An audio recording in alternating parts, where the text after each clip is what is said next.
Bueno, pues muy buenas tardes a todos. A nombre del Instituto Nacional de Antropología e Historia, la Coordinación Nacional de Arqueología, la Zona de Monumentos Arqueológicos de Teotihuacán y el Centro de Estudios Teotihuacanos, les doy la más cordial bienvenida y agradezco su presencia a todas las personas que hoy nos acompañan en nuestra segunda jornada de conferencias magistrales dedicadas a los 100 años de investigaciones en la Pirámide del Sol, dentro del marco de las celebraciones del centenario de la zona arqueológica de Teotihuacán. La semana pasada abrimos este ciclo de conferencias con el maestro Eduardo Matos Moctezuma, quien nos hizo un interesante recorrido por la historia de las diversas intervenciones arqueológicas que se han llevado a cabo en la Pirámide del Sol desde el siglo XVI hasta los años 90. El día de hoy, este recorrido se enfoca ya propiamente en la Pirámide del Sol, en sus características arquitectónicas y en la significación que tuvo dentro de la cultura teotihuacana. Para ello nos acompañan dos distinguidos especialistas del Instituto Nacional de Antropología e Historia, el doctor Alejandro Villalobos Pérez y el maestro Rubén Cabrera Castro, a quienes les pido un fuerte aplauso, por favor.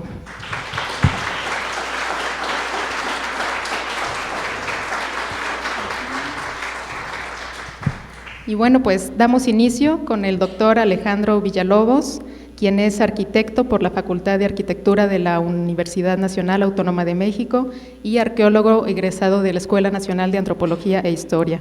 Es también maestro en restauración de monumentos y doctor en arquitectura, también por la UNAM. Cuenta además con las especialidades en conservación de centros históricos y conservación de piedra arqueológica e histórica. Desde 1982 es además uno de los expertos internacionales de la UNESCO para la exploración y conservación de sitios arqueológicos e históricos en Argentina, Brasil, Colombia y Uruguay, así como asesor internacional en proyectos arqueológicos en Centroamérica. Es docente de la Facultad de Arquitectura de la UNAM desde 1983 a la fecha y de la Escuela Nacional de Antropología desde 1982. Su cátedra ha comprendido 23 cursos de licenciatura en las especialidades de Antropología Física y Arqueología, y de igual manera, como maestro invitado, ha participado en 19 instituciones nacionales de educación superior y 10 internacionales, como por ejemplo en Argentina, Brasil, Colombia, Chile, Ecuador, Guatemala, España e Italia. Es investigador titular del Centro de Investigaciones y Estudios de Posgrado de la Facultad de Arquitectura de la UNAM en el área de investigación en urbanismo y arquitectura mesoamericanos, y actualmente se desempeña como director de la Escuela Nacional de Antropología e Historia. Su conferencia del día de hoy se titula La Pirámide del Sol, Arquitectura Monumental. Los dejo en compañía del doctor Villalobos, para quien pido nuevamente un fuerte aplauso.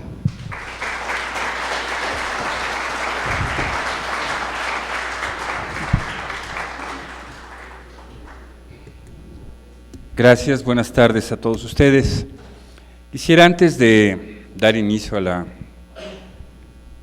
charla del día de hoy, agradecer a la zona arqueológica, a su director, el arqueólogo y amigo Alejandro Sarabia, al Centro de Estudios Teotihuacanos, por su hospitalidad, por supuesto, y por el privilegio que me han conferido de compartir la mesa con uno de mis más queridos maestros y amigo, de quien disfruto su aprecio y su amistad, con mi maestro Rubén Cabrera.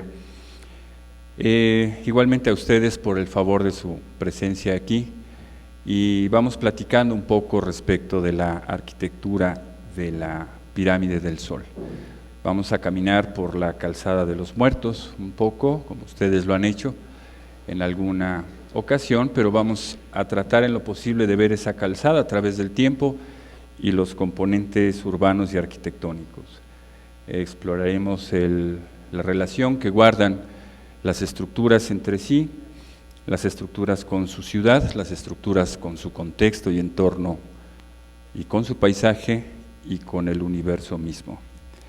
Esta fotografía data de 1939, no se había trazado el periférico por el que circulamos cotidianamente en torno de Teotihuacán. Esta es una cuestión de los 70s.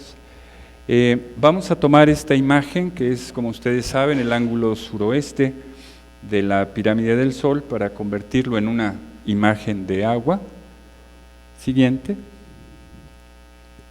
Y se supone que tiene que aparecer allí una imagen de agua. Si nos bajan un poquito la luz se alcanza a ver, pero no importa, no se preocupen, está perfecto.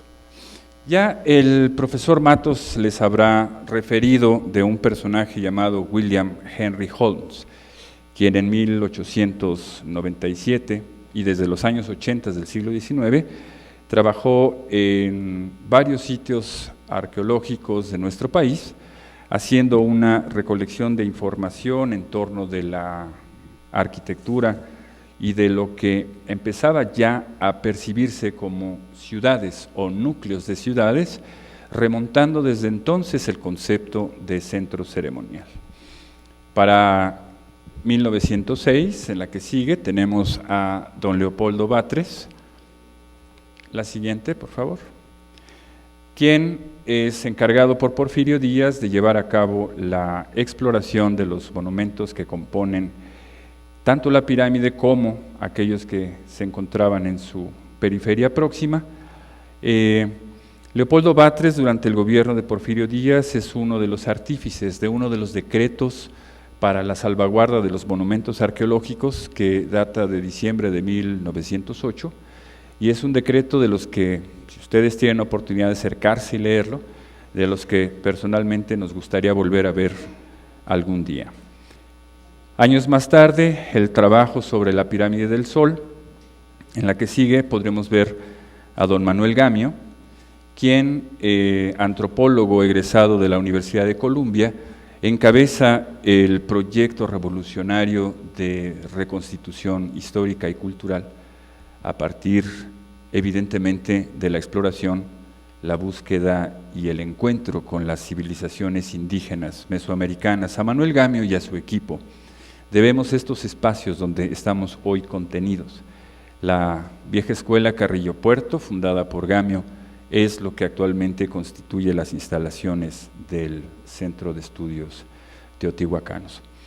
Gamio marca un vértice en la antropología, creo, a nivel mundial.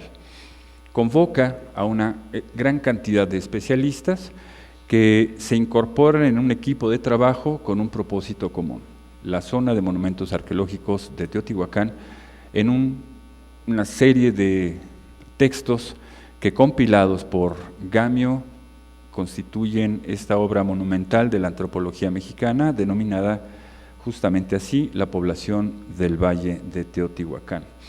Le acompañaban biólogos, botánicos, antropólogos, sociólogos, historiadores, y resalta de su equipo de trabajo dos personajes, uno de ellos el ingeniero José Reigadas, y el otro, en la que sigue, podremos verlo, mi maestro también, y maestro de Rubén, el arquitecto Ignacio Marquina, quien aquí luce cabellera negra. Todavía, Rubén, cuando vio esta foto, la esposa del maestro Piñachán me decía: ¡ay, mira Marquina de pelo negro! Tenía 28 años cuando empezó a trabajar con Gamio. Ya antes, a los 26 años, había departido con el equipo de Gamio para las exploraciones del Templo Mayor en el centro histórico. El Marquina que todos conocimos es el de la fotografía de abajo, de cabello blanco, de lentes de pasta negra, de un aumento muy pronunciado en su graduación de lentes, y de lo poco que alcancé entre los finales de los 70s y muy a principios de los 80s, en que el arquitecto Marquina muere en mayo de 81, me señalaba que aceptó viajar con Gamio a Teotihuacán por primera vez, y que en el momento en que el arquitecto tuvo la oportunidad de percibir la monumentalidad de la pirámide del Sol, decía: no pude olvidarla jamás. En los años 20, una vez concluidos los trabajos del equipo de Gamio, Marquina continúa con su trabajo de reconstitución urbana y arquitectónica del recinto sagrado del Templo Mayor, que le ocupó hasta el último, créanme, de sus días, y en sus primeros intentos de reconstitución, él plantea que la monumentalidad del Templo Mayor de México Tenochtitlan debiera ser equiparable a la monumentalidad de la Pirámide del Sol. Y el primer dibujo que hace de reconstitución no tiene empacho en colocar un ejemplar similar a la Pirámide del Sol en el recinto sagrado de Tenochtitlan. Ya veremos que décadas más tarde Marquina modificará, enriquecerá su trabajo y bueno, hoy su trabajo puede que lo tengan en su billetera, porque para que no olvidemos a Marquina, el Banco de México aceptó incorporar una acuarela del arquitecto Marquina en los billetes de 100 pesos, misma que fue digitalizada y masterizada y filtrada por el profesor Villalobos. Volvemos al trabajo de Holmes. Siguiente. A finales del siglo XIX, una visión aérea del conjunto del núcleo, la zona de monumentos arqueológicos, nos dan una idea más o menos clara de lo que son las dimensiones de la zona arqueológica.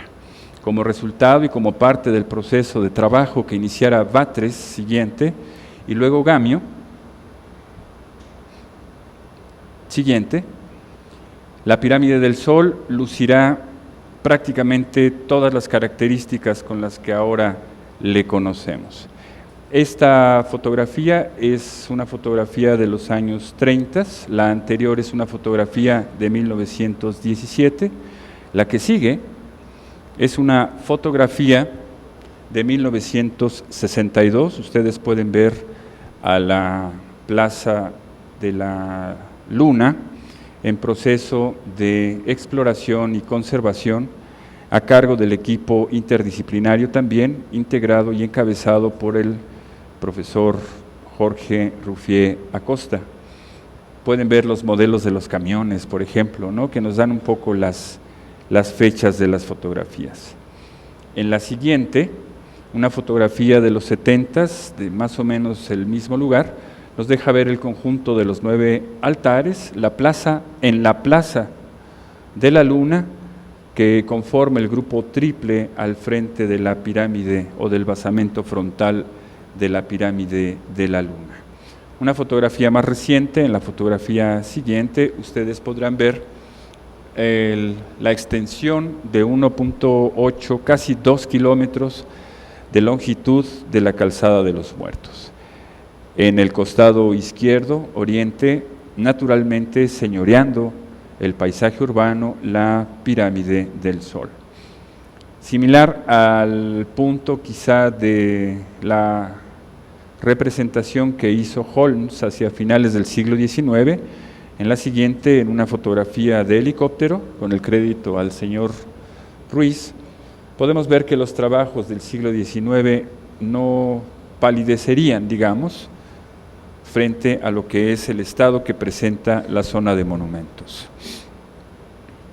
En la siguiente, veremos algunos de los resultados del trabajo del equipo de Manuel Gamio y particularmente del trabajo del arquitecto Marquina, a través del cual, con el equipo de topógrafos con que contaban en aquel momento, fueron capaces de llevar a cabo el registro pormenorizado de los vestigios arqueológicos que constituyen el espacio urbano de la Plaza de la Luna, el conjunto de la Luna, la Pirámide del Sol, el grupo de Xala, la zona del grupo Plaza Este a lo largo de la Calzada de los Muertos y naturalmente uno de los trabajos que más ocupó al ingeniero Reigadas y al propio Ignacio Marquina fue lo que luego, décadas después, ocuparía el trabajo intenso del profesor Cabrera, que es la ciudadela al sur del río San Juan, que cruza perpendicular a la Calzada de los Muertos. Evocando un poco el trabajo de Holmes, siguiente, el arquitecto Ignacio Marquina pretende hacer o mostrar una visión general de la zona de monumentos a través de esta acuarela publicada en 1922, donde los conjuntos vuelven a aparecer, pero ahora en un juego mágico de volúmenes, espacios, luces y sombras. La Pirámide del Sol, al centro del diseño de la acuarela, es, sabemos todos, la estructura por sus dimensiones más significativa del conjunto urbano. En la siguiente, una impresión de la Calzada de los Muertos, publicada en el libro de la población del Valle de Teotihuacán, por el equipo del doctor Manuel Gamio. Y en la siguiente, una imagen que nos es cotidiana. Muchos años, muchas décadas han pasado de 1922 a la fecha. La pirámide de la Luna, quizá la más importante por su ubicación de todo el conjunto, cierra como telón de fondo el remate visual, concluye y culmina la trayectoria que todos nosotros como observadores y caminantes por la Calzada de los Muertos tenemos como escenario principal. La pirámide de la Luna en una imagen siguiente de 1922 y una imagen reciente de los años 90. Pues han cambiado las cosas un poco desde entonces. Sabemos más de los teotihuacanos, aunque en el fondo del alma sabemos que cada día sabemos menos. El conjunto de la Plaza de la Luna, siguiente, en una imagen secuencial, montada, nos habla de un espacio donde cabe 2 veces la Plaza de San Marco de Venecia u 8 veces la Plaza Vendôme de París. Pues no que es de la pirámide del Sol, no dejamos de ver a la pirámide de la Luna. No podemos hablar del Sol si no hemos hablado antes de su contraparte. En la siguiente, en el estudio arquitectónico comparativo de 1928, publicado por el arquitecto Ignacio Marquina, que forma parte del equipo todavía de la Dirección de Antropología, fundada en 1925 por Manuel Gamio, se incorporan las plantas arquitectónicas a la misma escala de los monumentos más importantes de nuestro país. Marquina se asocia con estupendos y excelentes dibujantes, arquitectos titulados todos ellos, como López Rubio, y uno muy importante que fue MacGregor Krieger. Luis MacGregor Krieger es quien elabora los planos y toda la planimetría de Cuicuilco. Cuicuilco, ya nos fuimos al suroeste de la cuenca. Cuicuilco es un asentamiento que ya veremos, está fechado en su máxima ocupación entre el año 600 y el 450 antes de la era cristiana, momento de la segunda gran erupción del volcán Xitle. El diámetro de la pirámide de Cuicuilco, del basamento circular, de Cuicuilco, es de 126 metros, verificado a la fecha por los trabajos de la ENA, de la propia Escuela Nacional de Antropología e Historia. Perdónenme.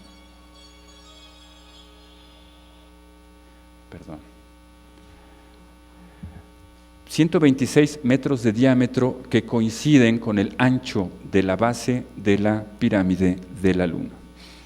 Al decir de algunos investigadores, se sigue trabajando la posibilidad o la hipótesis de la fundación o de la contribución a la fundación de Teotihuacán por virtud de la posible o eventual presencia de grupos inmigrantes de la zona del suroeste de la cuenca, quizá procedentes de la zona de Cuicuilco. En la siguiente, el propio Marquina equipara la planta arquitectónica de Cuicuilco, del basamento circular, con aquella de la pirámide del Sol. Cuicuilco, siguiente, y ahora voy a traer un poco de agua al molino de los sureños de la cuenca, es un núcleo urbano que sabemos hoy pudo contener a lo mejor un poco más de 1.6 kilómetros cuadrados como núcleo de la ciudad. Siguiente.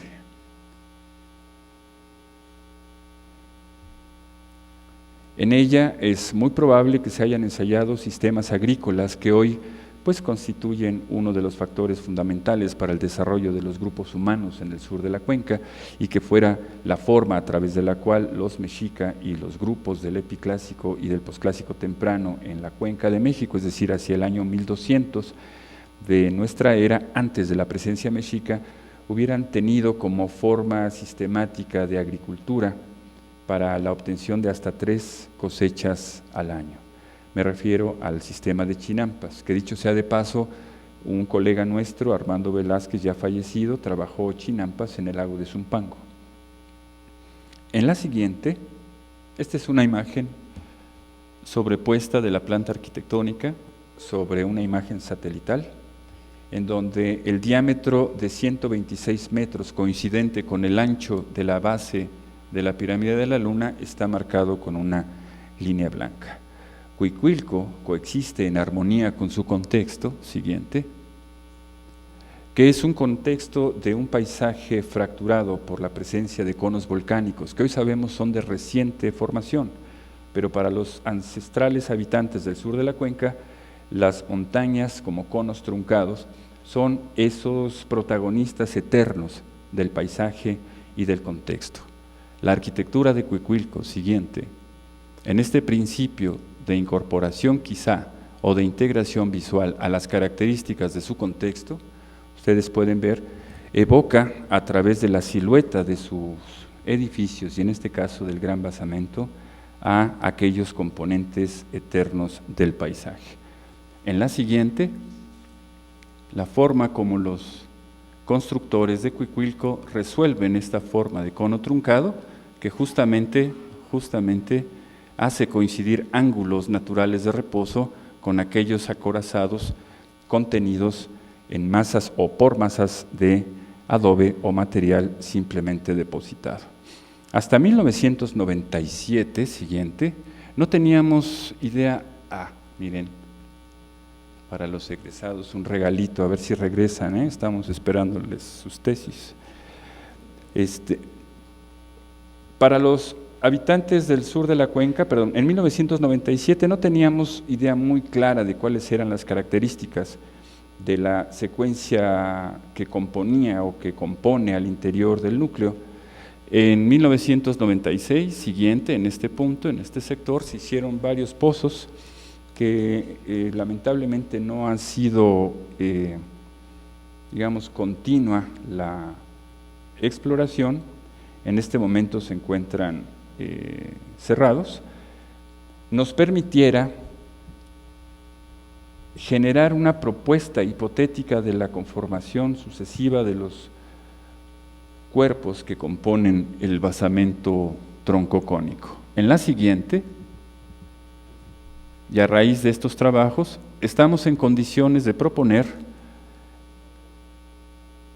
que la secuencia de 4 cuerpos, a partir de la cual normalmente nosotros vemos un primero, segundo, tercero y cuarto cuerpo a la vista nuestra, no coincide la secuencia visual del producto terminado con lo que es el proceso de construcción. Es decir, ¿qué pasó? Pásenme la anterior, por favor. Si nosotros nos preguntamos cuál es la secuencia, normalmente los basamentos escalonados, sugerimos el número 1, 2, 3 y 4. El número 3 es en realidad el número 1, en virtud de que cuenta incluso con 3 momentos distintos, o 3 fases constructivas distintas, ¿no? Y sostiene un cuerpo en la parte superior con una oquedad a manera de santuario. En realidad el 3 es el 1, el 4 es el 2 es el 3 y el 1 es el 4.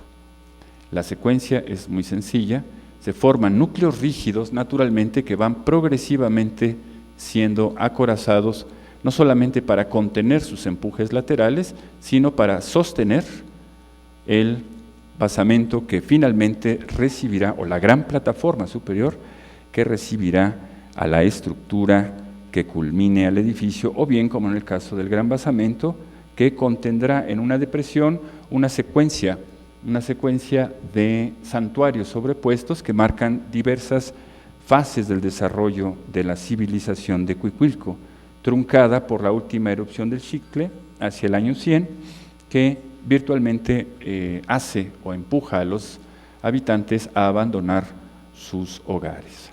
Siguiente, por favor. Volvemos a esta relación, entonces, entre la proporción que guarda la planta arquitectónica de Cuicuilco con el basamento de la pirámide del Sol. En la siguiente, la imagen, decíamos, de los años 20, siguiente. Y esta fotografía, que es de todos conocida, de la compañía mexicana Aerofoto, donde todavía es posible ver el viejo Museo del Centenario, y todavía llegamos a comer tortas aquí, ¿verdad, Rubén? Echamos tortas ahí alguna vez, con Jendrop y Raúl Arana y Ariel Valencia y Noel y Nacho, toda la banda. Siguiente, por favor. La planta del conjunto publicada por Marquina para los años 90 contaba con trabajos como los encabezados en los 60s y pues finales de los 60s por René Milón.